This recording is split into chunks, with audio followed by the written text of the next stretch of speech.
Welcome to World Talk with Friends, where the small world we live on becomes smaller as we discover neighborhoods all over the world by simply talking to our neighbors. This is Haggy Shack Radio production, simulcast over Wolf Spirit Radio Network. Colleen Kelly is producing with friends Nancy, Nora, Neel, and those we have yet to meet. Welcome to our world. And we are live. Okie dokie. Hope everybody is doing well. Neel, you're going to have to mute your mic there. Okay. I seem to get enough feedback on it. Okay, this is World Talk with Friends. My name's Nancy Hopkins. We have Nora Willow here and Neel Akash. Akash? How do we say that, Neel? Unmute. Akash. Akash, okay. Yeah. Let me see if I can remember that. I have such a problem with names. Anyway, this is October 12th, 2016, and you're listening to Haggy Shack Radio, simulcast over Wolf Spirit. Colleen Kelly is our producer and our co-host, although she is busy behind the scenes, so sometimes we don't get to hear much from her. Welcome to the show. We've got Nora Willow with us, that is our co-host, and we've got Neel with us. And Neel is in Bangladesh, and Nora is in Italy, and I'm in Miami, and Colleen is in Indiana. So we are definitely representative of parts of the world, and that's what this show tries to do, is to get people from outside of, the U.S. and just bring us all together. So if there's anybody out there that would like to, contact me through cosmicreality.net, contact, it's very easy, you'll see the contact, to come on and just tell us your stories, because that's what we're looking for, is stories. So, Neel is a host for Wolf Spirit Radio on Sundays, every other month on the fourth Sunday, and he did his first show, and he ran into every problem that you can, well, not every problem, but it was like I couldn't get on. I can't even remember why I couldn't get on, and JP had to run and do something, so we started him out with, he's there by himself just talking to the world. But you did exceptionally well. And I wanted you on today because I don't know, I felt like maybe you weren't doing anything. Maybe you would come on and share with us, whatever we finally decide to talk about. I will say this, that I look at life and I say pay attention to the details, because the details will take you down these little side paths, and you can find all sorts of interesting things on the side path. Well, I was talking to my aunt. She's 89 years old and is still just as sharp as can be, has lots and lots of stories. I had missed the family reunion because of a hurricane, and so she could have had all sorts of different stories to talk about, but the one that one of them was concerning a lake. It's called Crater Lake, and it's in Oregon. And her son had told her a story, so I looked it up on the internet, and it turned out it was a Sunday morning show on one of our TV networks. And it was funny because that particular show, I don't think I missed one in 10 years. It was just, I always listen, but I haven't been listening to any television, so it was just tickled me that it was that particular show. Now, this lake is the deepest lake in America, in the United States. And it was created as the top of a volcano that erupted 7,700 years ago. And it, the dome collapsed, the whole thing collapsed, so there's this big hole, and it's fed with rainwater and snow, and they consider it maybe the most pristine water in the world. So it's one of those things that, okay, I've known about it, but I didn't know about the old man. Now, this is let me see, it's 30 feet long, 2 feet in diameter, and 4 feet of it is sticking out of the water. Now, it's floating on top of the water, and 4 feet of it is like a dried, very dried, almost petrified hunk of wood, 2 feet in diameter. The rest of it is under the water. And at the base of it is all of this algae stuff, moss. They actually call it moss, that is growing on the wood. The only other time you see moss is at the bottom, along the bottom of this lake. They never see this moss on anything near the surface. So that in and of itself, it's odd. The fact that it is so perfectly balanced, so that you've got just this 4 feet that actually I've seen pictures of somebody standing on it, so it can hold the weight of a human being and still not topple over. Now, what's so very weird about this whole thing is that it was first identified in 1896. It's hemlock, okay? 1896. And they've been watching it since then. They got interested, somebody got interested and started to follow where it was, because it's not like in one location. You see it here, you see it there. It's a big lake, and they tracked it, and it can go like 60 miles in a week. Just being, wind driven or whatever is propelling it. Now, all of this is really, really very interesting. They even carbon tested it, okay? They carbon tested it and got the number of 450 years old. Nancy, So, which lake did you say it was? It's called Crater Lake, and it's in Oregon, the state of Oregon, the United States. It's up in the northwest area. Okay. There's a lot of volcanic mountains and things up there. Now, but what's really fascinating about this is that I think it was 1989 that they decided they were going to map the bottom of the lake with a submarine. Well, they didn't want to run into the old man, and so they put a rope around it and pulled it to near the shore and tied it off. And then they get in their little submarine thingy and they go on and they start looking. Well, no sooner did they do this than a huge storm came in. Blowing wind and churning the water to the point that the submarine was having a lot of trouble because everything was starting to get stirred up and they couldn't see anything, and that was bad enough. But then, and this is August, it started snowing. Okay? And the park ranger that was there that was telling the story, you got your mic open, Colleen.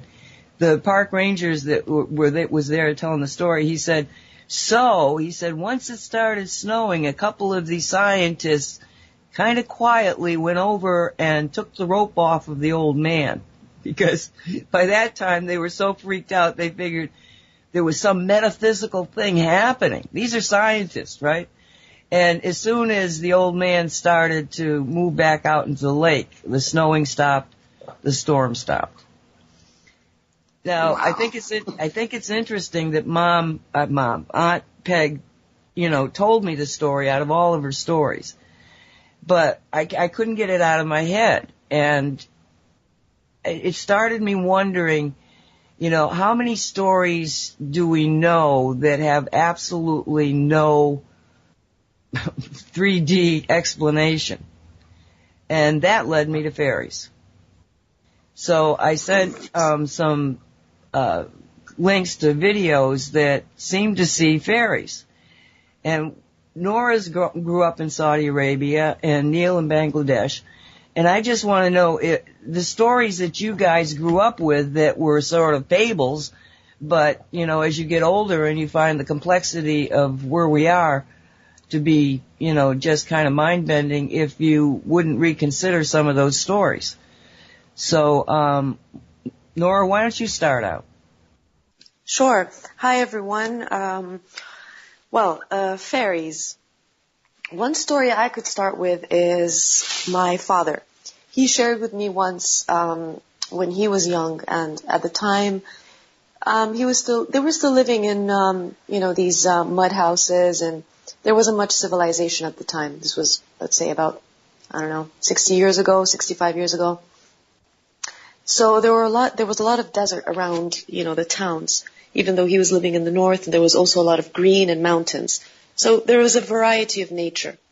And he said that when they used to sometimes go into the desert at night, they would have to travel, go somewhere, and they would be in some kind of valley. So you have mountains on both sides. And my dad is not the type that talks about, spirits and things like that, but he would speak about it as a matter of fact. That's the interesting part.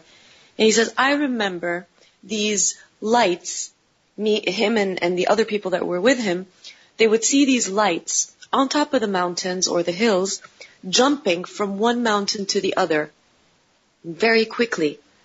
And they were not really flying, but they were jumping. And they were very fast, and they were made of light. So he said, I'm not sure if they were light or they were fire, but it was something that people would see, and no one was able to explain it.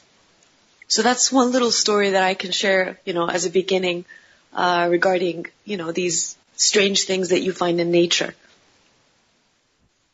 Now, were fairies and gnomes and divas and elementals, was that something that was part of your folklore? Well, mine specifically, yes, because of, my European side, but in Saudi Arabia, the focus is more on jinn. So Arabs, the Arabic culture and the Muslim culture specifically believes in the jinn because they are in the Quran. So if I have to think, well, there are verses in the Quran that do state that there are many things that the Creator has created that we cannot see with our eyes. That could also mean other things like microbes and the quantum world, things that we're able to see now with science. But I do believe that there's a very large spectrum of things that we can't see, and part of it, I think, is the world of the divas and the fairies and the gnomes. I do believe that. But in the Arab culture, the focus is mostly on jinn. Now, jinn could be different things. We don't know. I mean, at the end of the day, there are a lot of things that we put labels on and names, but we don't really know exactly what they are. Some things are misunderstood. So even the jinn could be an interpretation of these elementals and these beings that live in nature. Now, in the Quran, they talk about the jinn as being the interacting with humans, and that they can do bad things as well as good, or is it what's the overall? Well, practically, the idea of jinn is that they are just like humans. There are the benevolent ones and the not so benevolent ones. They have intention as well. So they're just like human beings. They have intention, and I mean, regarding free will, honestly, I don't know, because that's a tricky subject. We've talked about it before, the whole issue about magic and how, they can be trapped and things like that. But if you think about it, we have the same problem. I mean, we can be manipulated into doing things and becoming slaves as well. So there is in my opinion, there is a correlation between the issue of free will between humans and jinn. Now, you deal with them, so you might have an input on this, but this is kind of what people believe in the Islamic tradition. That jinn there are the good ones, and that there are the ones who are, more ill-intentioned, and that, what was your other question, sorry? No, I got confused. My mind was going in a few ways, Sure. as I was listening to you. Let's ask Neel. Now, Neel, Sure. when you were growing up, what was your religion, so to speak? Yeah, it was Islam, and I was going to interject right now. I was going to say that we have the same kind of belief that Nora just stated, probably because of Islam, that we are, most people believe in jinns, and when, there's a couple of things. The story goes that jinns were even older species than humans, and Allah created jinns kind of the same way that He created humans. But jinns didn't do so well, so He kind of sent the Ferestas, like archangels to destroy the jinn species or something like that. There's a story like that. And there was this one particular jinn who was so devout, so devoted to Allah that the archangels couldn't kill him, right? So they brought him to heaven with them. He was just a kid, but he was extremely, intelligent and very good. So it turns out that this jinn eventually becomes a teacher of the Farasas, or the archangels, and when Allah created humans, that's when things went wrong for this guy. He was like, no, wait a minute. I cannot accept that this creature made from mud is actually better than we jinns who are made from smokeless light, right? So that's when he went against God's instruction and became Satan, or Shaitan, right? So this is how Satan was created, and he was ousted from heaven and cast down to earth, and you know the rest of the story.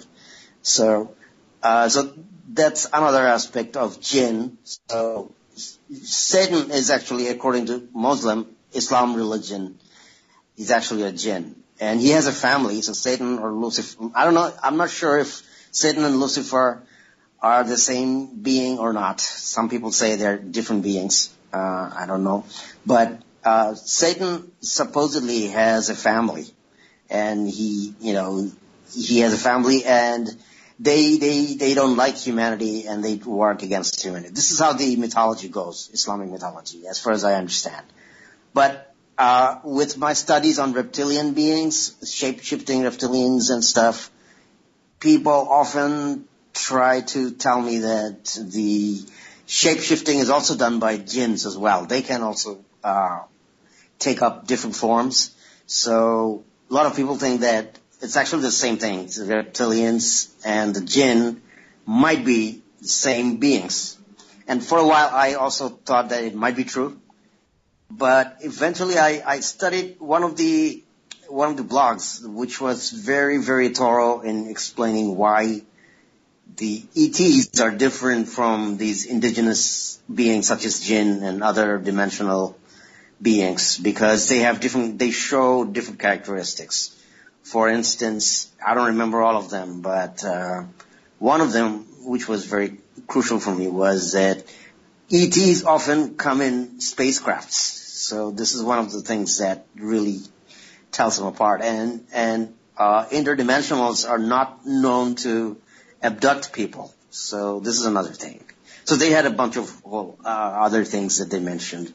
So it kind of resonated with me, and I do think that it's probably true that reptilians and jinns are not the same. They're probably different beings. But I do believe they exist, because my mom has experienced some of the paranormal stories that people have, like, people taking possession, jinn possessing some people, or taking residence in a house and making big time problems, like scaring people, destroying food, and stuff like that, which doesn't have any kind of 3D explanation whatsoever. So I think these beings are... Let me ask you this. Now, what you just described is like a haunt, is something that we would say would be from a ghost. Do they accept a ghost concept, or is everything sort of blamed on the jinn? Most people actually do believe in ghosts as well, but I don't think there's a real difference, because people don't really study or research these things. So they have all these stories to tell, right? So that's right. Yeah, all right. So I have to fully agree with Neel on that. The thing is, the Muslim culture, people are very, they are indoctrinated not to research. Okay, so right. So they are indoctrinated to just listen and receive information and not question. So that's why, just listening to Neel, it confirms even more. I know what he's talking about. It's part of also what I've learned. But I'm sure for you, Nancy, Colleen, and everyone who's listening, this might be like even more confusing, because you really think you don't know who's who, what is what. And that's the problem, as I was saying before, because of the labeling. We get confused because we put labels on reptilians, we put labels on jinn, we put labels on whoever, and then at the end there's a Lucifer, Satan, or Satan, and at the end you just turn up with this mixture of like really disgusting soup that you can't eat because you don't understand, you don't feel the taste anymore. So I think the first thing we need to do is try to differentiate, which is very difficult because we don't know, differentiate between all these beings, who they are, what they are. And in the Islamic tradition, unfortunately, people don't seem to do that. Hence why there's no difference between ghosts and jinn, even though there is a huge difference between the two. Well, that's all I have to say.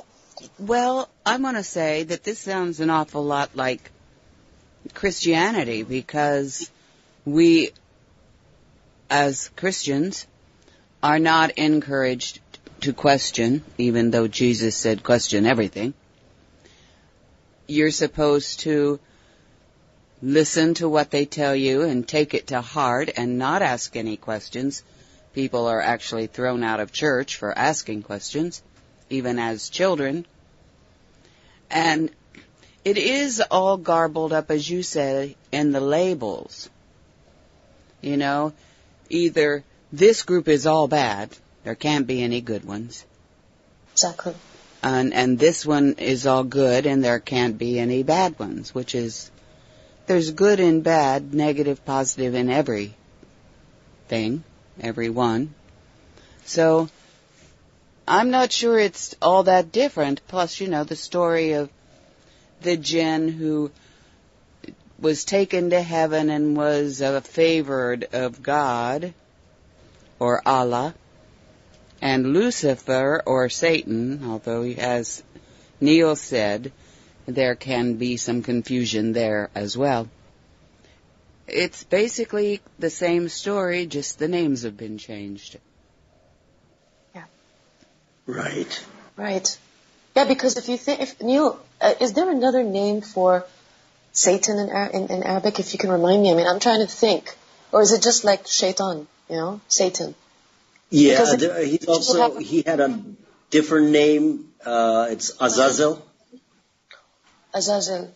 Okay. Azazel, are you familiar with it? Yeah. I don't remember that name, actually. Interesting. Because, I'm thinking in English, for example, or, you have Lucifer and Satan. Now, are they the same being? So that's why I was wondering in Arabic, because I remember that the focus is only on the word Satan. Only on the word Satan. They always bring up Satan. Never like another name, which is Lucifer, or, the light bearer, or whatever it means. So there could be something interesting there. Right. I don't know what it is, but I just thought I'd throw that out because it seems interesting that in the Islamic tradition, it's mostly focused on the word Satan. Well, I'm wondering if he wasn't called Lucifer while he was God's right-hand man, and then called Satan when he was cast down to earth. Yeah. Yeah. Yeah, that's the thing. I mean, we don't know, because again, I mean, from what I understand in the Christian religion or tradition, is that Lucifer, because I've heard this from many people, they're like, no, he was an angel. I'm like, I didn't know that he was an angel. I just knew that he was favored, and he was actually not an angel. I mean, at least in the Islamic tradition, that's what they say, as Neel just said. And he was then cast back down because he rebelled and he was jealous from, when God created humans. So, you see, there's a lot of confusion. There is a general story that's the same, but there are these little details that really can confuse the whole story. I don't know, Colleen or Nancy, can you confirm that? This thing about the Lucifer being an angel? Yes, he was. Exactly. According to Christian tradition, he was an angel, an archangel, actually. One of the very highest and most favored. Yeah, here there's a little discrepancy then.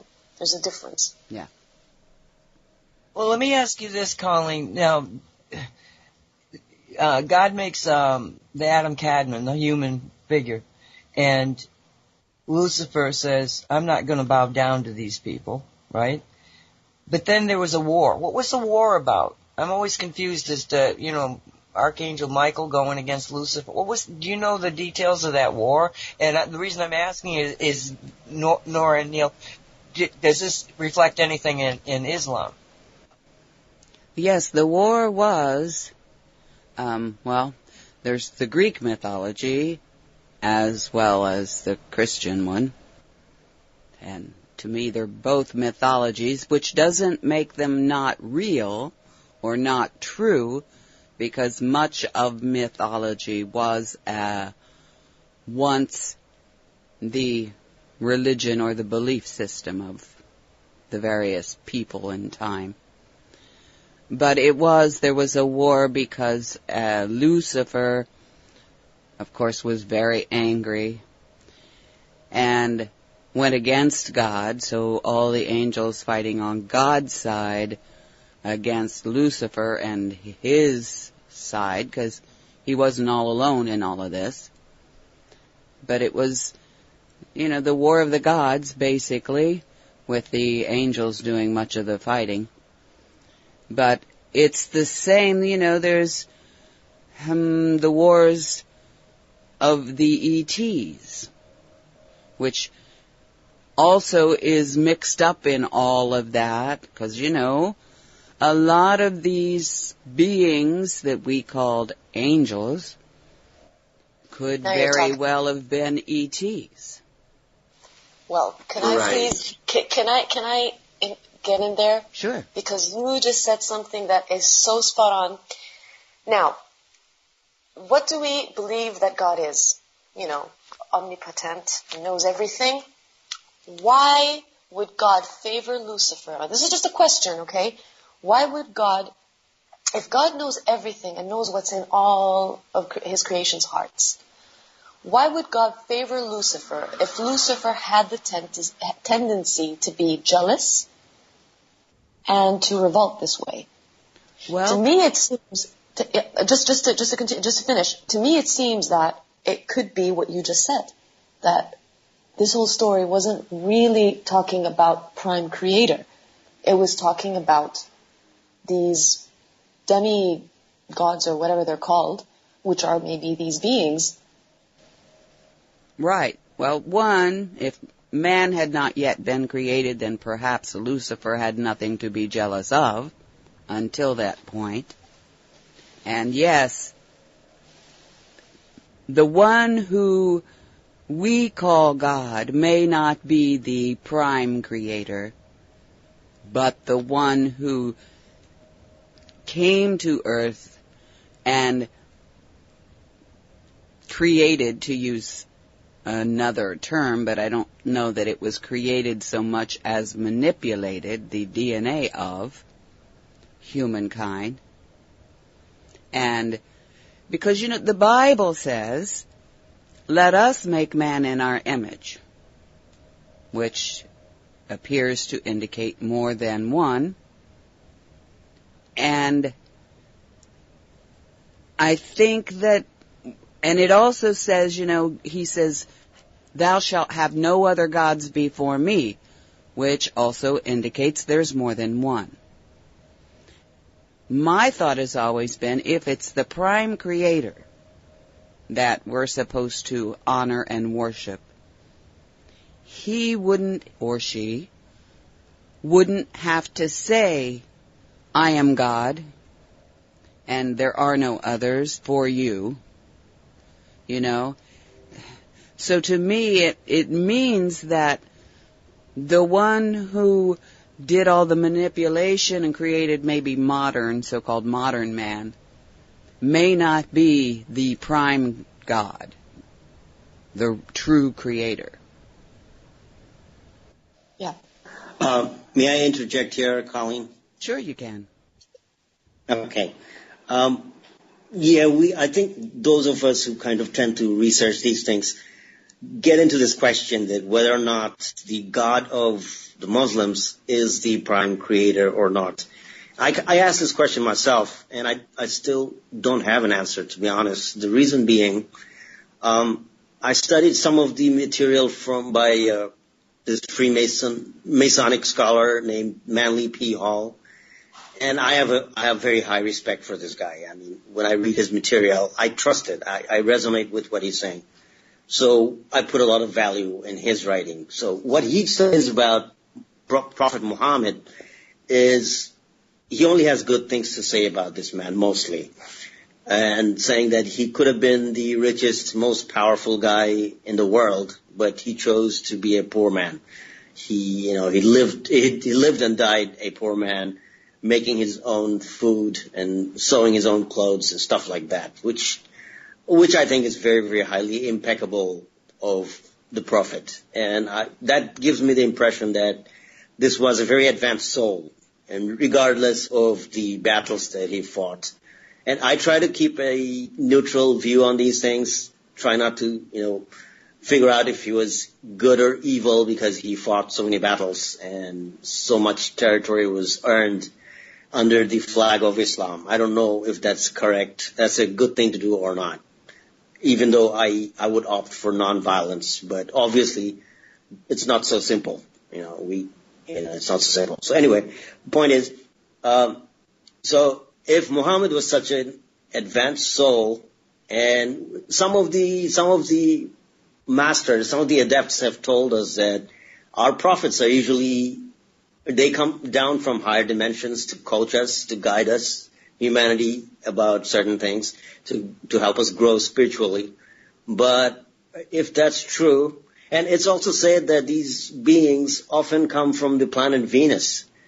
And if you listen to this spiritual teacher, Onek, I don't know if you guys heard of her. She actually claims publicly that she's from Venus and she's here to teach Earth humans about other planets and spiritual teachings and stuff like that. So according to her, I believe that even Jesus was a Venusian soul. I read it somewhere. I don't exactly remember where. So, and there's also this contention that Jesus might be actually two different characters made up, combined into one through the Bible and the stories and stuff like that. So anyway, the point is, so if these guys are so advanced souls, for example, Buddha, right? Buddha was from Bengal or India, and he had a epiphany, and he became enlightened, and his name was Gautama, I believe. So Gautama became Buddha because he got his enlightenment, right? So, and these guys basically talked about how to live life properly, what's the right way to live, but not so much about, worshiping the prime creator or any god. That kind of gets in at a later time, I believe. For instance, I have this strange question that nobody can really answer from the Muslim community that satisfies me, and which is, if Muhammad was a impeccable man, as I think he was, and a lot of people obviously believe he was, so then how come he didn't complete the Quran himself? I would expect him on his last lecture. It's called it has a term, I forgot. He had a big lecture because he knew he was dying, he was poisoned, and so he gave a big speech before his death. And this is a very famous speech. So there's all the contents are available in the Islamic books, but there's no mention of what was to become of the Quran. And this is kind of puzzling in a way, even though not to me, because I believe that the Quran was never any concern of Prophet Muhammad, because he was a prophet, he was a spiritual master, he was teaching dynamically, okay? He was teaching according to the situation he was getting into. And he would communicate with Archangel Jibril, and, he would get answers for his problems or whatever. So this was a dynamic thing, depending on the situation he was getting into, he was getting information and instructions. So there's really no question of compiling these instructions into a book and make people memorize it. It doesn't really make sense to me. So this is why I think that, this is why Muhammad didn't talk about preserving or publishing the Quran, because it came much later. In fact, it came 20 years after his death. It was ultimately rectified and put into an official book form. So this happened much later. And so this is an important factor that people don't really take into consideration, I think, because the books don't come with the prophets. The books come later, and much later, actually. So the life of the prophet kind of passes as it passes, but we get a different, distorted or different version of what actually happened. And then we trust this thing too much, and we get indoctrinated, and things get twisted from there. This is one of the problems that I see with most of the religious teachings. But I forgot what I started out with. I go on too long with my answers. I'm sorry. Somebody take over, please. Let me just ask you this then. So what you're saying, and I happen to, it's a very, very probably truism, is that because Jesus also never wrote a book. Right. That they were teaching, like you say, with the concept of encountering whatever they're encountering and trying to teach as they encounter life. So it has a fluidity. There's different situations that occur, and then what are these situations? Well, this is how you have to respond. But once you put it into a book, a set of, standardized responses, that's when you begin to obtain control over the people because of these books. Whereas the prophets, in this case Muhammad and Buddha and Jesus, that you have a fluidity of teaching. Right. It's not static, it's dynamic, you know what I mean? It's dynamic. very dynamic. Yes. Right. Well, and none of these wanted to create a religion. None of these wanted to be turned into gods, so to speak. Right. Exactly. They were prophets, they were teachers, they were friends of humanity, and trying to teach us how to be more loving humans. And then the books were written, the religions created around these prophets, teachers, and everything got twisted. It became a cult. Yes, which could be why they didn't write any books, because they knew that if it was written down and turned into doctrine and dogma, that it would lose the original message, which for the most part was love prime creator, that we're all connected, and it was mostly love, not all the other stuff. Well, I just want to jump in here and say that one of my problems with any of them was the fact that if they're so God-connected, as their religions are making the connection, not that they did, but if they're so God-connected, how come they didn't know that what they were doing was going to lead to the destruction of nations, of the killing and awfulness that we have seen, the Crusades, the Islamic conquering of a good portion of the world, all of in God's name they kill. If they were so connected to God and they were getting the message of love and connectedness amongst everybody, wouldn't they have known that this was not a good idea? Nancy, can I take this question? Sure. Okay. I think I have the answer to this because, like I said, Quran came 20 years after Prophet Muhammad's death. And this is where the infiltration begins, because this is where the Vatican plays a huge role, the secret societies and the Satanists and those guys whose main business is deception. In Islam, there's a term in Arabic, I believe, Nora would know, Munafik, there's a term, Yeah. which Yeah, means, hypocrite.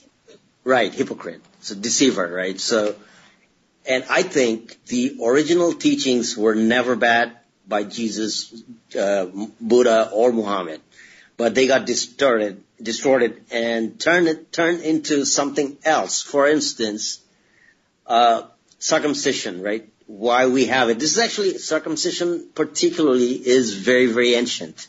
And it's older than, I think, Judaism even. So nobody really knows where this practice comes from. So this is nothing new with Islam. They just continued on. And this is true for a lot of things in the so-called Abrahamic religions, right? So the teachings of Abraham continued on through all through the 3 or 4 religions. So the question comes out that then who is the God of Abraham? Who's the God of Abraham? Because if he is the prime creator, then why such things as an animal sacrifice, which seems to, the Muslims justify it somehow. I'm sure the other religious folks justified these animal sacrifices in one way or another. But if I really want to be honest with myself, to me it doesn't make any sense, these animal sacrifices, especially the ones that happen today, right? If there was a time when we needed to kill certain animals for food, that's understandable, because according to Omnik Onik, once again, the Venusian spiritual teacher, she says it's fine to eat an animal because these beings, they're on their path of evolution, and they have souls, and they're here to serve others. So if it helps us to eat these animals, it's okay. It's not a sin. That's what she said very clearly. So that makes sense to me. It's like, yeah, okay, that does make sense, because everything has a purpose. So it makes sense. And I heard something similar with the dolphins, who are supposedly also extraterrestrials, and they're very intelligent, and they're really here to help Earth balance her energies. So even dolphins, they don't mind dying that much, because they're advanced souls. They know they're advanced souls, and they don't mind leaving the body because they're very advanced. I read this from some Arcturian channel messages. So what I'm trying to say is, so I think the main question here we have is how is it possible that the prophets that we're concerned with knew that this was a true connection with God, or did they not know? Were they being deceived? I don't think that's possible with souls such as Buddha or Krishna or Jesus. I think that's probably would be not our place to question. I would personally think that these people are advanced enough souls to know what they're doing.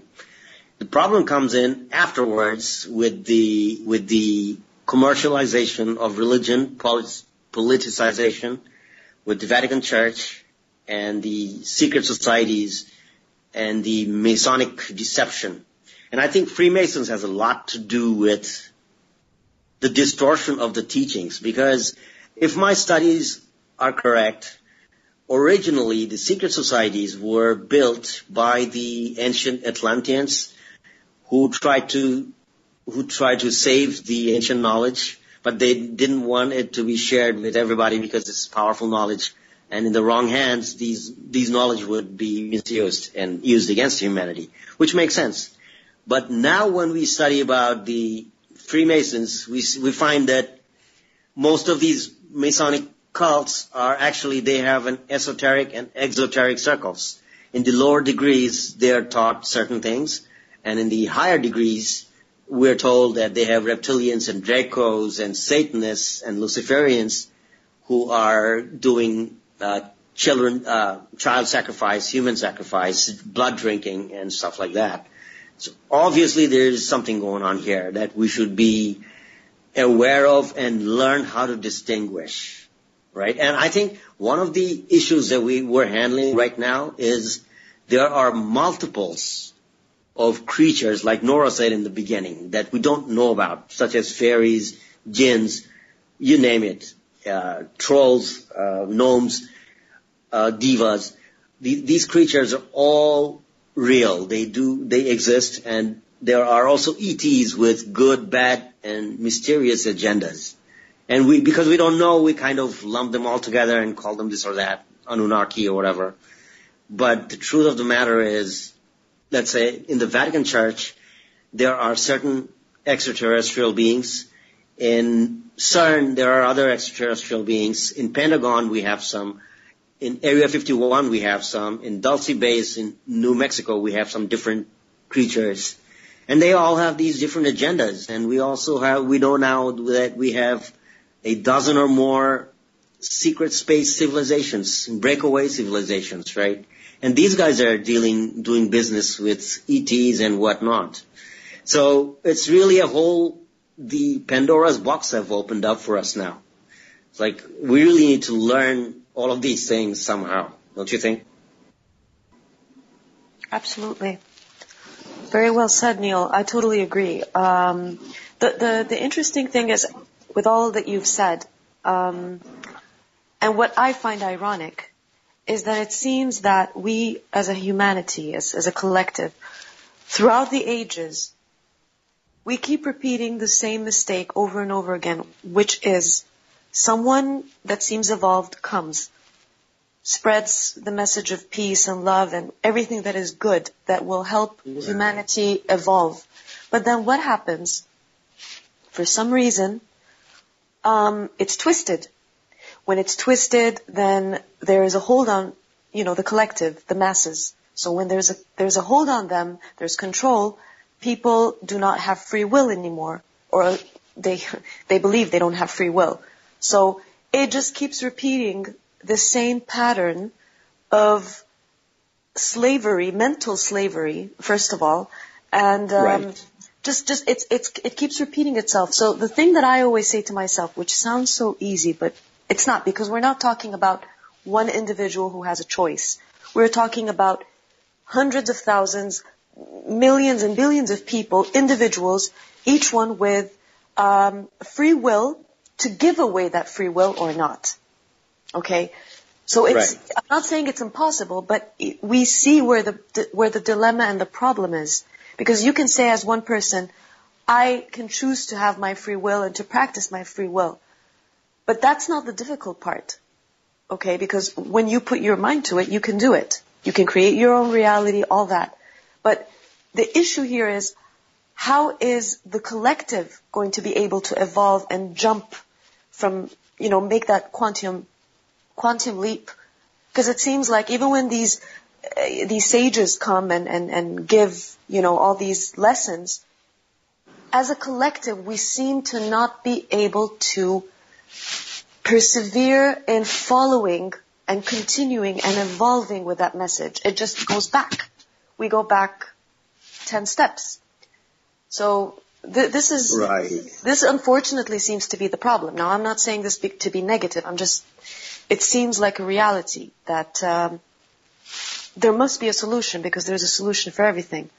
But how can we find a solution if we don't know the origin of the problem? Or at least we do know it, but we can't really touch it. We're all talking about the Freemasons and, all the degrees and all these secret societies, but these are all theories that come from certain proofs. But it's very difficult to put your hand on it, not because you don't believe it. I personally 100% believe that they're real. How to people? The thing is that it's a personal responsibility. And the only way, I believe, is to continue speaking about these things. As Nancy says, it goes into the collective, and people will slowly start to wake up. That's the only thing. To me, that's the only way. There's no other way, in the sense of, forcing people to change. You can't force anyone to change. So it's something that's going to come with time. And I personally believe there's a reason why all this is happening. I might be wrong, but there must be a reason why it's so twisted in this way. So that's all I have to say. Nancy, are we going to go on a break? Yeah, we're going to take a break. We got a couple minutes more, maybe one.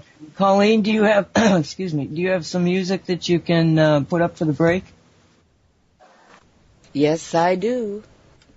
Okay, we'll be right back, and I hope you hold in here with us. Very interesting conversation. Thank you. Alrighty, and we are back. I know that to put this up on YouTube, you'd have to take that music out, but that was just really energetically very, very awesome. I don't know what it was, but it was awesome. It's called Molecular Superstructure, Turn Up the Silence by Schwangel. It's one Walt sent. Whoa. Cool. That's really good. Yeah, it really was. Okay, this is, to me, a fascinating conversation. I would like to share a couple of stories with you guys. Okay? You're not going to stop me? All right. In the 90s, and this, I write about this, I think I write about this in the book Cosmic Reality. I think I did. But in the 90s, I was with some people that were very, very connected. I felt like this one Diane that we had, millenniums of experience together. I just felt that connected to her. And one day we were in the Merkabah, which is, at that time, was a pyramidic, Egyptian pyramid type of construction, and it was just wild. I mean, wild energy in there. Very complicated.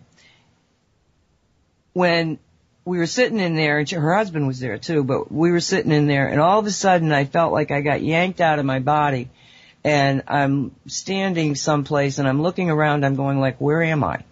And then I looked to my right, and I could see out a small window, and it wasn't glass, it was just an open window, and the scene I saw was Mayan. I seemed to be somewhere maybe in the Temple of the Sun, I'm not sure where, but I'm looking out there, I see, okay, this is where I am. And she's like standing in front of me with some other people there, and they were basically fed up. Because what she was saying was, we've been here time and time again, and every time we do this, the humans have the same reaction. I'm over it. I'm not going to stay. I'm out of here. All right? Now, what she was referencing was the fact that, yes, myself and these other people were not from Earth humanity 3D that we know of, all right? We were from someplace else. At the time that I was having the conversation with her, I thought it was from off planet. Now I'm thinking it was inner Earth. All right? Because of information and resonance that I've gotten.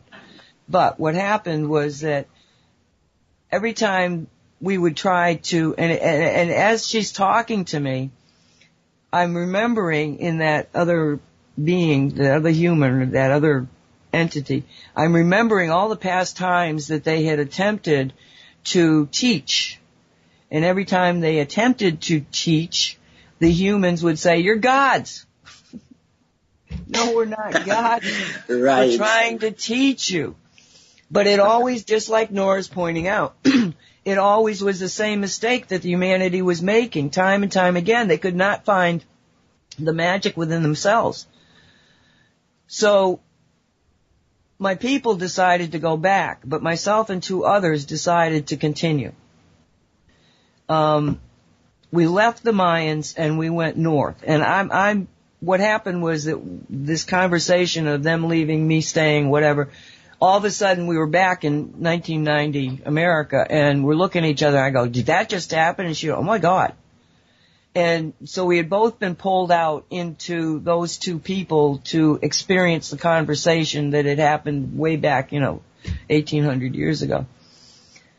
And so her reaction was, "What happened when we left?" Sort of, it was like, what happened? And I said, so I started to I was still connected to this person. I said, well, we went north and we came across, and I start describing this civilization that we ran into. And as I described it, her husband says, well, that's the Anastasia. Anastasia, yeah. And I said, who are they? And he says, oh, they live in the south part of the United States in near Teo, Mexico, and they had a very, very expansive civilization that had trade all over the place, but they disappeared. They just sort of, a drought came in and they all just left. But you could still see the structures there. So, over my lifetime, I have had certain connections, same sort of thing, like all of a sudden I'm someplace else, I'm getting something. I'm getting this, continually back to this person's experiences, and they were very real. It was more than memory and sort of like remote viewing. There would always be something that would throw me in there. And what I discovered was that even though that person thought that they were powerful and that they understood so much more and that they could lead humanity into a much better place, I met a shaman, a female shaman, old lady, who began to teach me what the humans knew. By the end of it, I was given the decision. Do you die and go back to your people, or do you die and stay here as a human? And the teachings that she had imparted in me gave me no choice. I decided to stay and incarnate into the humanity line instead of going back to my own people. Now, it's only recently that I think maybe my own people might be the inner earth people. I'm still not completely convinced, but boy, it's looking like that. So, nice. I'm just putting that out there that, we keep looking outside of ourselves, and yet if we go back to what they originally knew, probably before they started mucking with them genetically, because they were mucking with them genetically, but they were also using control mechanisms. I think we know more than they do. I think that that's why humanity is such a crucial ingredient in the universe. That's why they keep coming here and fighting here for millennia. There's something very, very, very special about our biosphere, Earth, Gaia, and her creatures. Right. Comments? Yeah, I would have to agree on that. I mean, not that we're special in the sense that we're better than everyone else, no, but there seems to be something, I mean, if all this is true, then there seems to be something of importance here on planet Earth, there seems to be a lot of information, not just in us humans, but in the whole nature of Earth. Just the variety of the whole ecosystem, the variety of creatures and animals, even the ones who are not 3D physical, because they're part of Earth as well. We're all part of Earth. So there seems to be something very important here. That has been my feeling as well. Again, if all these myths are not myths, they're real. And we can't ignore it. We can't ignore everything that's been said in the past. Well, you may know, and some of the audience may know, but Neel may not. Just before, probably a week ago. I know it was 2 weeks ago, actually. Now, I was out in the yard. The dog was out running, and I was there doing neck exercises. I've got to exercise my neck, otherwise it gets locked up. And as I start to do this, I feel Gaia's presence, and I said, oh, Gaia, sorry, because I hadn't said good morning to her. And then all of a sudden, I realized that my jinn was standing next to me, too.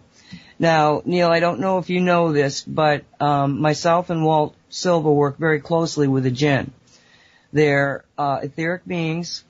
They're very much as described, but they are not bad beings. They are extraordinarily sweet, loving, unbelievable energy. Walt said to me one day, every time I go there, I don't want to come home. I don't want to come back because it feels like home. They're very special beings. So, over the last year, I work primarily with this, I just call him my jinn, because the reason that the, people have been able to control the jinn is that they are a vibratory, etheric being. And their name is really the frequency of their own essence. And so it was by names that you had to know the name of the jinn you were trying to control.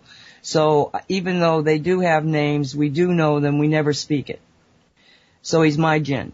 And I was like, whoa, what are you doing here? And he said, expand. And when he says that to me, it means look beyond me. Look and see what's around you. So I did. And the whole, I have an acre of land here, and I was looking out at a half an acre, and there were all sorts of jinn there. And they're all looking at me, and I went like, whoa. And he goes, expand again. And so I did, and now I'm realizing that the jinn nation, which is comprised of 12 tribes, there's air jinn, water jinn, mountain jinn, valley jinn, I mean, there's 12 of them, that they were all focusing on me. And not just me, but me, Gaia, and the jinn. And then he said, expand. And so I expanded again, and now I'm looking differently, and I'm seeing all of these gnomes and fairies and elves, and I mean, just every conceivable etheric being that I've ever known, met, or heard about is there. And he said to me, this is your army. Now, he did not mean Nancy's army, he meant humanity's army. Uh-huh. Wow. Okay. So, since then, a whole lot of things have been happening. And this is part of it, is that I agree that there is the magic, the true magic that is here is beyond what we understand yet. We're getting glimpses of it. The magic of the water. How the water is being purified because of the merging of energies, Shungite included. We're going through a transition, but that transition is happening around us very quickly. All of these etheric beings, all the trees, all the nature spirit, they're already there. They're already in the new reality. And what they're trying to do, I think, is to coax us to wake up to see them, to see the new reality. Gene Rockefeller, one time I came across something on the television or whatever about another species dying, and I was like freaking out, and I'm crying. And I'm going, this has got to stop, it's got to stop. And guy came and said, look, even though you're seeing them disappear in this old reality, they are in the new reality. Every being that I ever created is in the new reality. Stop beating yourself up about this, because you can't stop it. You can't stop it in the old reality. You have to go to the new reality. Now, Gene Rockefeller did not know that had happened, and she does a shamanic journey, and it freaked her out, and she calls me and she says, I just had the strangest thing happen to me. I don't even know where I went. And she said, and all these animals were the animals that are extinct, animals I've never seen before. And I said, oh my God, you went to the new earth. You went to the new reality. So that's kind of like what I see is happening. And another story to just kind of confirm where I'm at with this. Again, people have probably heard it, but I was in my kitchen. It was nighttime. The lights in the kitchen were on, and the back door was opened. And as I walked by it, something caught my eye, and I didn't even look at it. I thought, oh, it must be a moth coming in. And it was a pretty big moth, but that happens.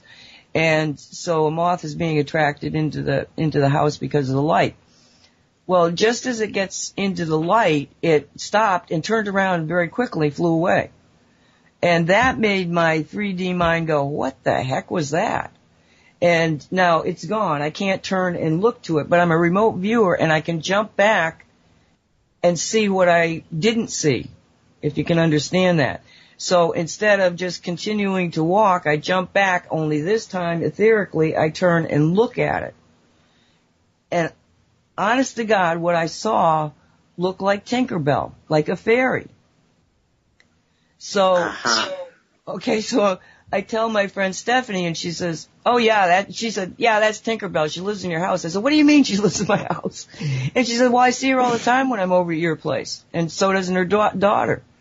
And the other weird thing is that when I would be on Skype with Walt, when I had the video up, and he'd be looking at me, he'd say, what's flying around behind you? I mean, he would say it continually. That thing is back behind, and every time I turn around, I wouldn't see it. But he was seeing it on the monitor. So, at one point, Stephanie says, yeah, she said, the fairies, she said, they show up all over the place. She said, I was at the pool the other day with some people talking, and there was three people she was talking to, and she said, Tinkerbell flew right between us. And she said, I didn't think anybody else would see her, so I didn't even stop what I was saying. And all of a sudden, one of the people that were there just went, oh my God, did you just see that? And so Stephanie said to her, yeah, that was Tinkerbell, and went on with her story. You know? Nice one. That's amazing. Yeah, so, they exist. I mean, I have no doubt about it that they exist, and I also think that they're getting more powerful, and the more that we will talk about them, we will acknowledge them, we will appreciate them, the more they will interact in the consciousness of humanity, because we're putting it into the collective consciousness.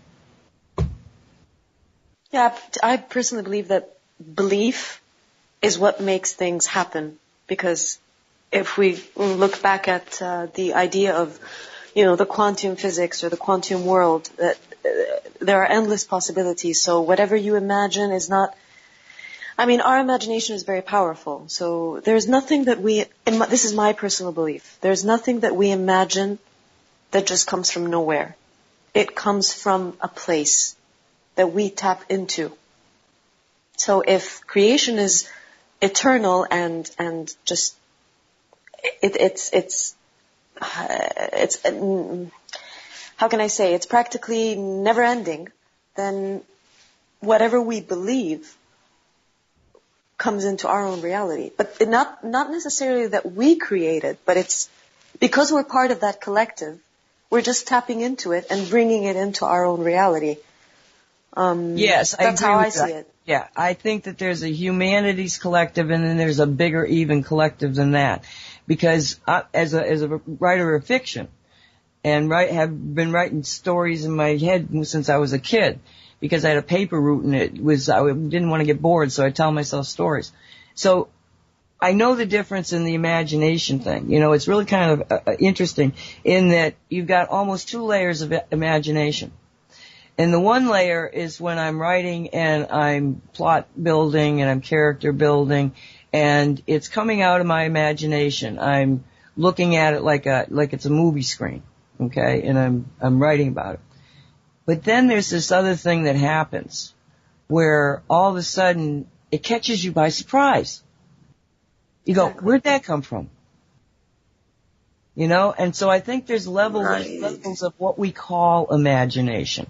The one where we're just creating concepts and things in our head, and that other one where we tap into something that has such a real feeling to it. Yeah, but even the first type of imagination where we're building or creating something, we are taking it from somewhere. It's not that it's just popping out. We create it, but at the same time, because of the endless possibilities of creation, they are there. It's like a huge, gigantic library of information that our self just goes and takes from. Well, if you think of the concept of storytelling, okay, I wrote a book called Battle Captain. I wrote it back in the 1980s, and it was about a confrontation between the Soviet Union and the United States and Europe, okay, at the time that Bill Clinton was running for president. I had played this game many times. I used to play the Soviet forces against American forces in exercises in a lot of different places in the United States. So I had a real intricate knowledge of real world tactics and military forces and politics. So I write this extraordinarily long 600 plus page book and never even felt the inclination to publish it. Even though the one person that read it said it was unbelievable, that, Shogun had nothing compared to it. It went back all the way to, World War II, with the characters. So, but the interesting thing to me was that I've never really felt an inclination to, have it published. And so I asked about that once, and I was told that because I wrote the book, it would never happen. Oh, wow. Yeah. Interesting. That's interesting. That I had imagined a timeline, and because I had imagined it, it would never become a 3D reality. But doesn't that kind of go against what we always say, that when we create something in our minds, we can actually bring it forth? Well, obviously, one person cannot change the whole timeline, obviously, but how does that? No, I disagree with that. I think one person can. I think that. Yes, I know you're right. You're right, but I mean on such a huge scale. I mean, like writing a book. Yeah, definitely. I don't think that you can change the timeline by writing a book. You can change the timeline by actually, literally. Actually, I'm contradicting myself. That's true. But my question is, how is it that because you wrote the book, the timeline didn't unfold? I don't understand that. Because I had made it a work of fiction. Oh, okay. All right. It's almost like, first off, it's not a nice book. It's a horrendously violent book. All right, because I see what you mean. You know what I'm saying? I get you. The concept of battle captain at that time was that was what they were calling the commander of companies. And battle captain indicated somebody who was really there in the midst of the battle and tactical. It's not the smallest, but it's one of the smallest units that you can actually conduct pretty good warfare with. And the concept of why I was writing it was, I think, to, in a sense, purge the demons that I had inside myself. Because when I was in the Army, I think maybe I had some kind of a mother confessor thing in a lot of soldiers' minds, because they were telling me stories out of Vietnam that they had never told anybody, never mind a woman. Mm-hmm. So everything that I wrote about was actual true stories told to me. And the purpose that I was writing it, or thought I was writing it when I started it, was to write a book that would allow a woman and somebody who had not been a soldier in battle to understand the true depth of depravity that happens to people that go there. It would, like I say, it was brilliant storyline because it was all true stories. And because I worked it out, and I had this battle that had been planned for decades in Europe, Germany, and gameplayed it, it was like there was a certain, and I mean, I had the space shuttle involved in it. I had an attack on a nuclear power that nobody was talking about at the time.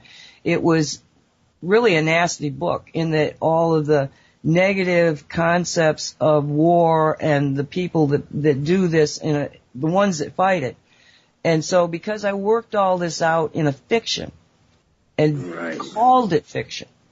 See, the creation, the manifestation was making that timeline fiction, even though nobody wrote it. Gotcha. That's what I think happened. Interesting. Wow. Yeah, very interesting, Nancy.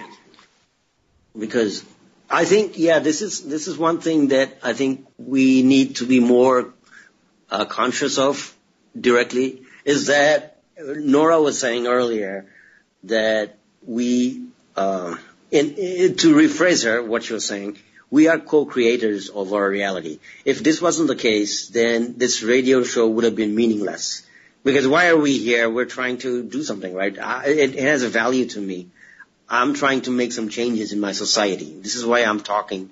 This is why I study. This is why I share knowledge and I learn, I educate myself, right? So if we're not creating our reality by doing all these things, then what's the point of it? We're just, we are without any kind of free will. We're at the mercy of Allah or God.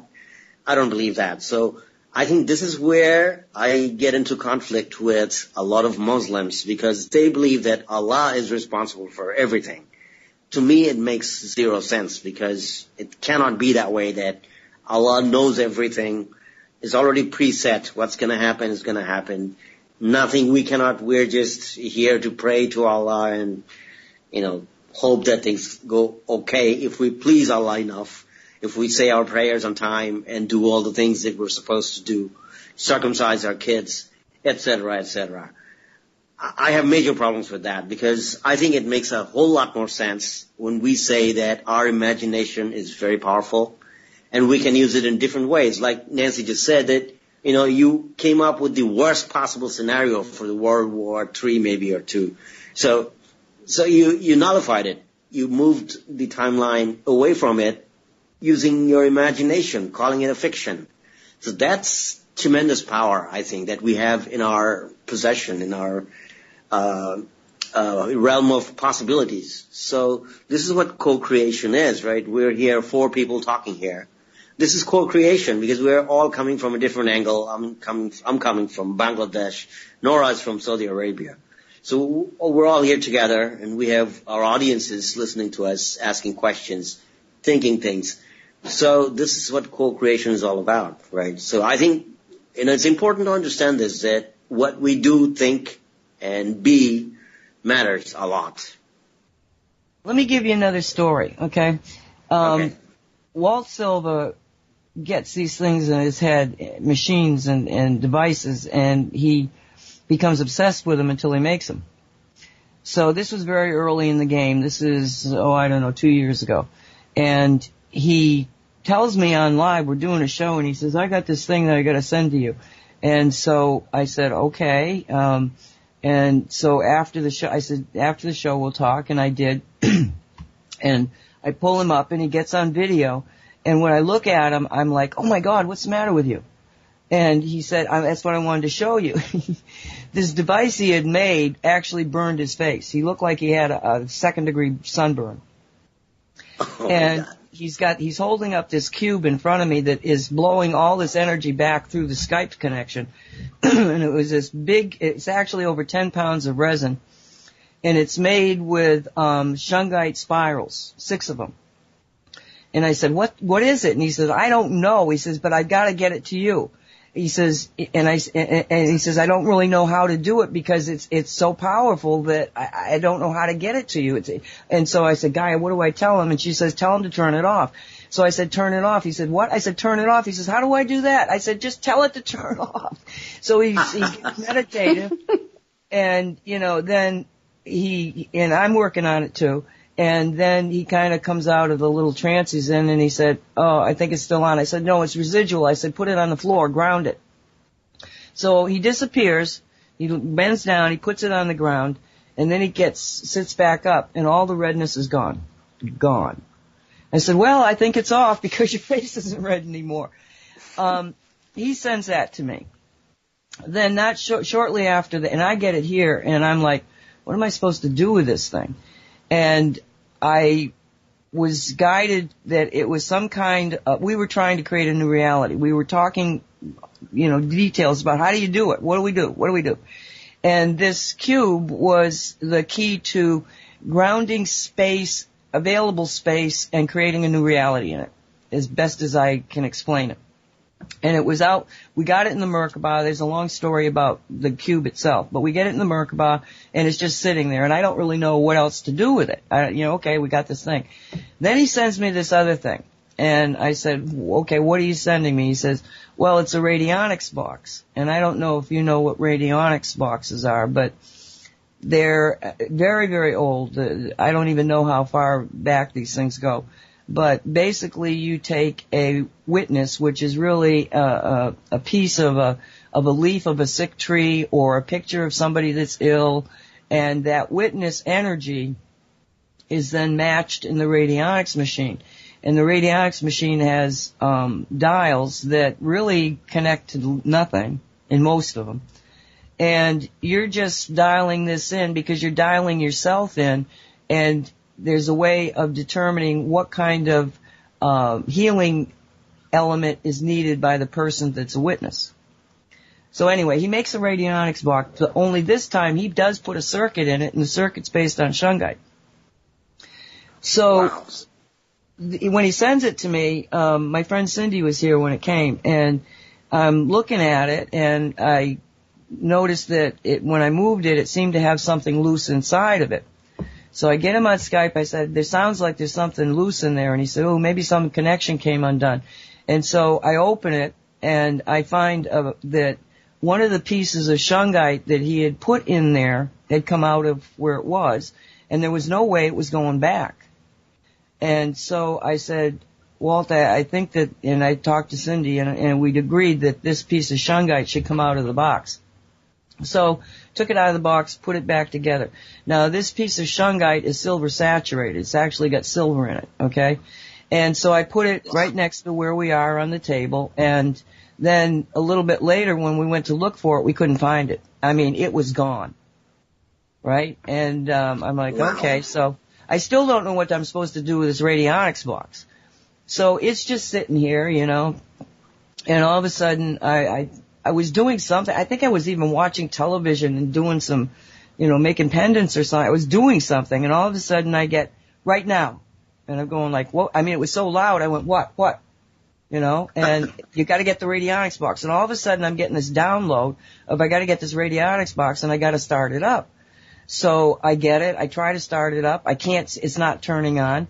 And then I get an image in my head, and it's of this piece of silver saturated nugget that disappeared, and it's a piece of elite shungite. And I'm going like, well, I know where the elite shungite is, but I don't know where that piece is. And I looked over at that table, and there it was sitting there. So I was then directed to put these two things together, to double wrap it, and it was very explicit that it had to be hematite wire. Okay, so I get this whole thing going, and then when I walked over to the radionics box, the thing turned on. This thing was some kind of a key that only with this thing will this radionics box turn on. So I'm going like, okay, so it's on, now what do we do? And they're going like, well, you've got to be the witness. And I'm going like, I'm the witness? And they're going, yes. Now this radionics box has cables that are attached to a piece of copper, one piece of copper that's triangular. And it's about 6 inches at the base, okay? The sides are 6 inches. So they said, just put it on your chest. And I was like, all right, okay. So I put it on my chest. Now I got this thing on my chest, but I've also got to work the dials, okay? There's a set of 3 dials, 2 sets of 3 dials. I don't even know now. What is it? It's 3 dials, okay, that have 12 different positions in them. So now I've got to learn how to do this particular radionics box. I've worked on them before. And I've got this thing I'm supposed to witness, and I'm going like, okay, so what are we doing? And they said, no third world war. No third world war. And I said, you want me to monitor that? And they, yes. Okay, so I start, no third world war. No. And I begin to feel really, really crappy. Like I felt like I was coming apart at the cellular level, like I was expanding, like I was becoming totally energetic. And I said, can I get out of this? No. 3 times I asked to be released from this. And the whole time I'm trying to dial these things in until I get all the dials where they're supposed to be. There's a certain technique you'll know when you get there. And, you know, meanwhile, I'm supposed to be keeping this mantra up. No. And so finally they let me get out of this, and I take it off, I take the witness off, and I got the box and the witness in my hand, and I went, where am I supposed to go with this? And they said, take it into the bedroom. So I go into the bedroom, and as I'm walking, I'm going like, oh man, something is not right. I felt like I was in a tunnel. I felt like I was walking through quicksand. I felt like I wasn't breathing. And I suddenly start to realize I'm hearing something, and I'm going like, okay, what's that noise? What's that noise? What is it? What is it? And I start focusing on this, and it turned out to be the air conditioner. But it was the air conditioner that grounded me back into the third dimension. And so, you know, I put the radionics box down and kind of like stumbled out back into the bed, into the living room. And I'm like, oh my God, what the hell was all that about? You know? So when I talked to Walt later and I told him what happened, he said, oh man, he said, the way that you wrapped that key that you're calling a key, he said, created a standing wave. And I went, oh, okay, well, that did feel like a standing wave now that I think about it. So I was sort of like encapsulated in the standing wave that when I started moving, it moved with me. But it was my focusing on the air conditioner that drew me back energetically out of the wave. Well, then I find out a couple of hours later, I was led to turn on the news that they had started bombing Syria. The United States had started bombing Syria at exactly the time when they said to me, you got to get on this radionics box right now. And the bombing, if you can even find anything about it, the bombing lasted for 20 minutes and then stopped, and nobody knows why. No Nancy, way. When did you do this? Oh gosh, it was a couple of years ago. 18 months. Oh, okay. I see, okay. So it's another example of, you know, that's why when somebody says there's going to be, I know there isn't. I know there isn't. Because one person said never again, no. But that one person was being helped by some amazing energetic devices that were being given to Walt, who doesn't even know what they do. He builds them. I have to get the download of how to operate them. You know what I'm saying? Right. There's magic this that can happen that is only the tip of the iceberg of what we can do. Right. And it's teamwork too. Yeah. Synchronicity and all those things. Absolutely. Yeah, you have to have the pieces, and that's why I say every single human being is incredibly important. Otherwise, they wouldn't be here. But that's the power that they want to keep oppressed.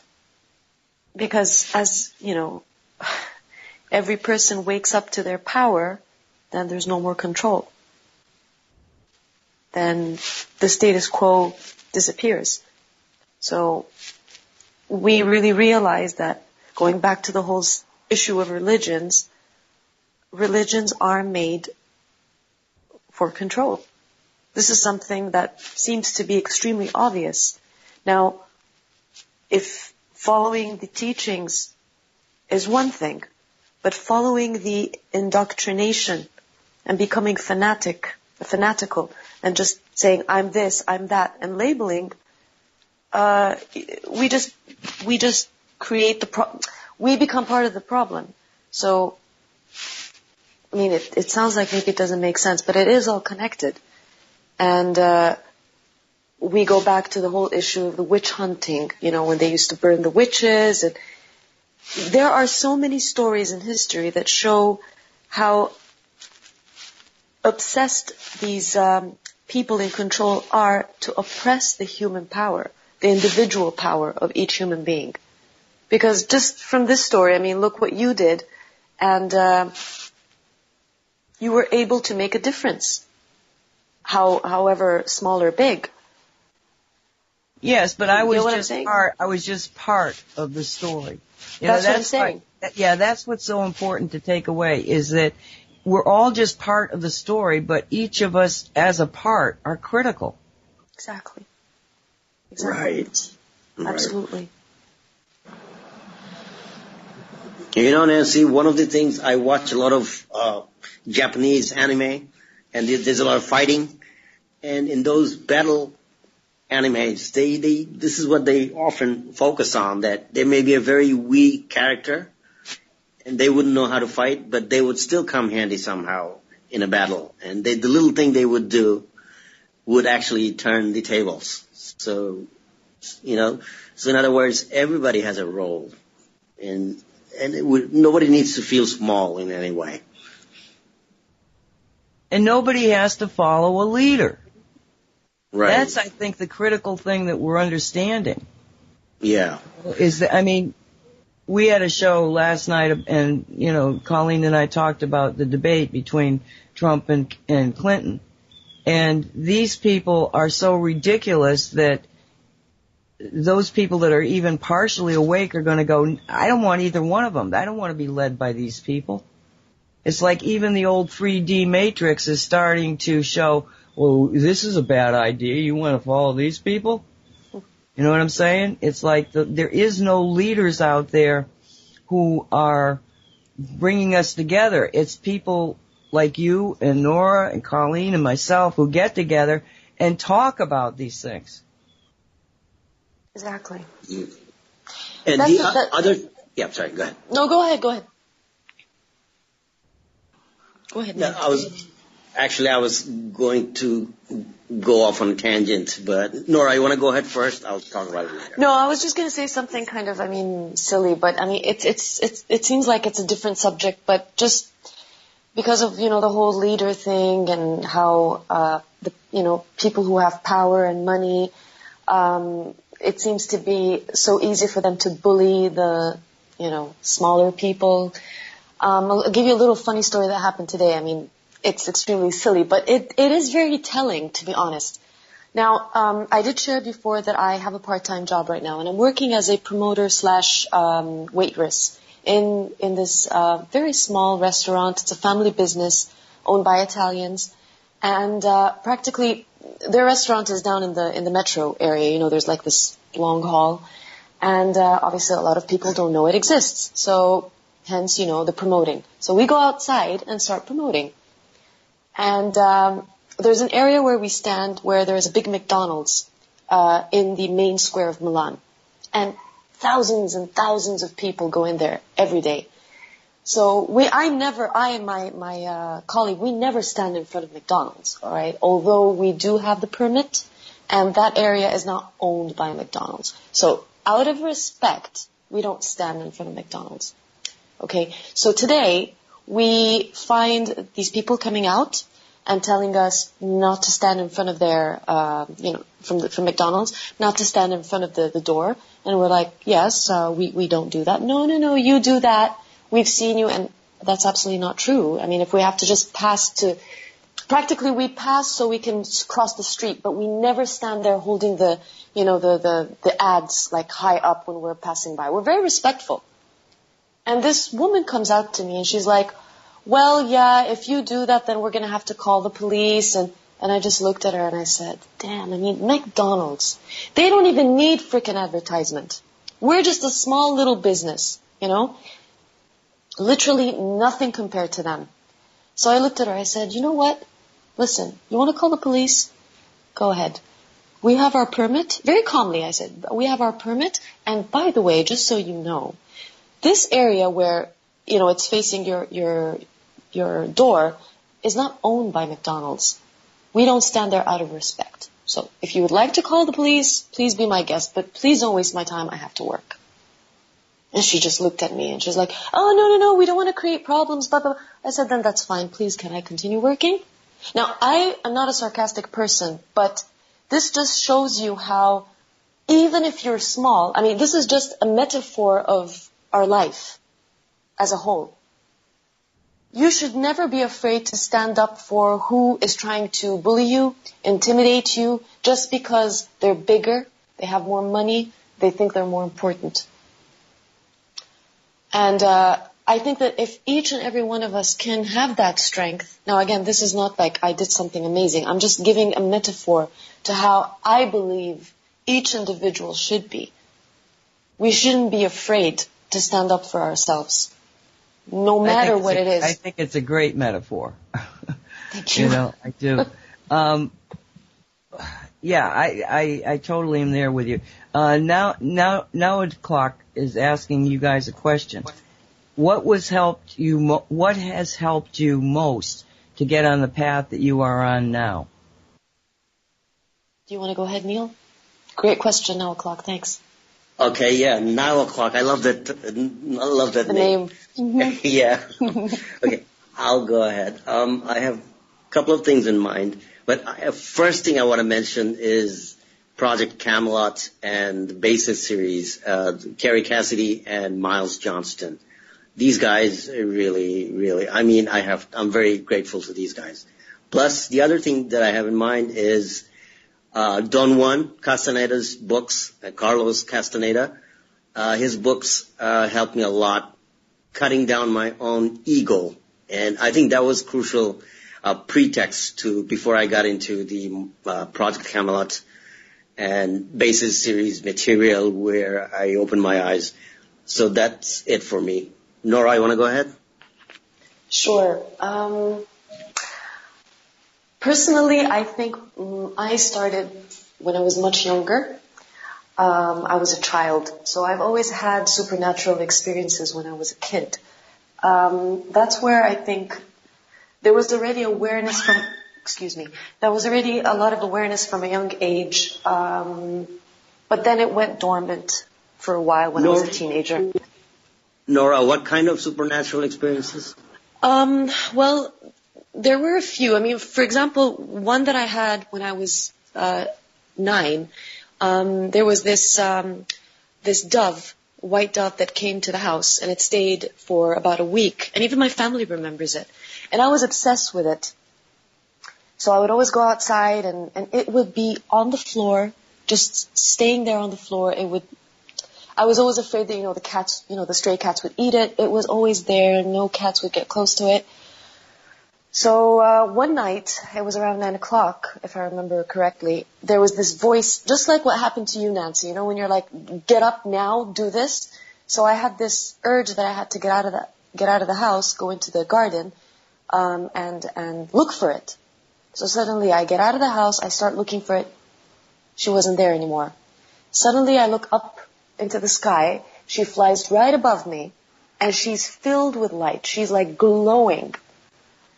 And then she disappears, and I never see her again. Experiences like that. I've had experiences with jinn. I had a lot of very strange dreams as well. Like, I remember when I was about 6, I wasn't indoctrinated with very, with Islam and things like that, because my family is not very religious. So, the studies of Islam started when I started going to school, although I never swallowed those things anyway. So, I dreamt twice about the Prophet, very powerful dreams. That's why I personally do believe, even though I'm not a religious person at all, and I'm not much of a practitioner of Islam, but I do believe that the Prophet was an evolved being, and he did have a message. So things like that. But then when I went dormant for a while, then I think my awakening started again when I was pregnant with my daughter. So I was about 18 when I had her, and just this flood of creativity and thirst for knowledge started from there. And then when I had my son, my awakening just started. And it's kind of funny because when I look at my daughter right now, I'm like, okay, now I understand why. Because she is extremely awakened. It's actually scary. I mean, the amount of knowledge, the way she speaks, the things she knows that I haven't taught her because I didn't have the chance to, due to, a lot of situations because they don't live with me. It kind of makes sense that there was a spiritual connection. Her soul kind of woke me up again, kind of gave me a nudge. So after that, I just had this thirst for knowledge, and it's been, 14 years since my second awakening, if we can say. And of course, the book of Eckhart Tolle, I don't never know how to pronounce his name. A New Earth. That book helped me a lot as well to get rid of my ego. So that's kind of how it happened for me. And it's just a journey that never ends. You keep learning. So I hope that answered the question, 9 o'clock, and thank you for it. Thank you. Yeah. Any parting thoughts here? We got about 5 minutes. Either of you want to, pass along what you may have gotten from the show? I have just a little thing that I'd like to comment on. I believe that where we are is already heaven. And the reason why I say that is it might not make any sense, but if it's true that the jinn are what you say, Nancy, and they were the protectors of Earth, they were the original ones here. Ironically, in Arabic, the word jinn and the word paradise are very similar. So you have jinn and Jannah. Jannah is paradise. So it might mean nothing, but I do believe that we need to start seeing our lives on a 3D level as paradise. Creating our new reality and not trying to focus too much on what's out there and what's beyond, death. Because that will come, we will know when that will come. But I think it's really important for us to focus on our paradise right here on earth, because it is a paradise. We choose whether we want it to be paradise or hell. This is just a little thing I wanted to say. Well, I'll agree with that. Thank you. That's exactly what I think. Neel? I'm good so far, Nancy. Why don't you do your little finishing up? Thanks. You're finished, are you? What time? It must be, let's see, pretty near 1 o'clock? Yeah, it's not bad. I'm not sleepy at all. It's not bad. Oh, good. I'm good. Colleen, you got any passing thoughts here? You've been quiet for the last hour. Yes, I have been. I don't have any passing thoughts. Actually, right now I'm answering questions in chat and PM and stuff. So I'm kind of, how I am, in and out and in and out. Oh, actually, Neel, I wanted to tell you that I've been to Decca once. Oh, really? When was this? Yes. It was in 2012, I believe. Yeah, 2012. Really Cool. nice people. Very, very generous and hospitable. I loved it. Great. Yeah. All right. Cool. Beautiful country, by the way. Nature, amazing nature. Yeah, except the city is not so hot. But yeah, it's okay. Well, I'm just going to, pass on messages from the jinn here that they're all around you. Gaia gave them permission to help light workers, help people who are awakening, whether or not those people understood that. So anybody who is really, I call them rainbow warriors, light warriors, the people that are awake and seeing that we can do this. We can create a wonderful reality. We don't have to go anywhere. We just have to work with our own powers and with what the beauty that is already here in so many life forms and so many magical, natural, even from the minerals. I mean, it's like, and water. And we're only beginning to understand the full implications of water. When we started to get focused on the water, probably a month ago, maybe more, one of the things that happened was that the shungite in the water and human thought began to, especially from the Dakota Access Pipeline, people started putting human thought into the water to protect the water, because they're making the connection. It was they were the ones that made the connection for me of how important the concept of water is. And since we've begun to put this loving energy into it, the undines, the ones that, the nature spirits that work with water to keep the waters, pure and lovely, they're coming back. They're now able to do what they couldn't do when everything was so awful. Things are not so awful. I know they sound awful if you look at this third, the old reality, but that's falling apart. In the new reality, the fact that we can understand these nature spirits are there and there to help us. And that's what I hope we're doing is making people think about what is really around them, not what they think is around them. Just, kind of suspend your thinking, and they will make themselves known. And the jinn are there, all the nature spirits, your guardian angels. Nobody is alone. Everybody is fully protected. And just try to free yourself from the fears. That's the key. If we can free ourselves from fear, we're going to be sitting in that new reality and saying, "Oh my gosh, do you remember how bad that other place was?" Exactly. Yeah. I thank you so very much for being here, Neel. Nora's always here. You're always welcome back. We put this time slot so we can talk to people from around the world. So if you ever feel like just coming in, just give me a yell, and we can do that. Colleen, thank you, darling. None of this would happen without you, of course. And what do we got coming up? Well, we've got coming up next, Haggie Reads for You. And I just started reading Return of the Bird Tribes by Ken Carey. Very, very interesting book. Talks about White Buffalo Calf Woman and the sacred pipe ceremonies and the beginning of mankind.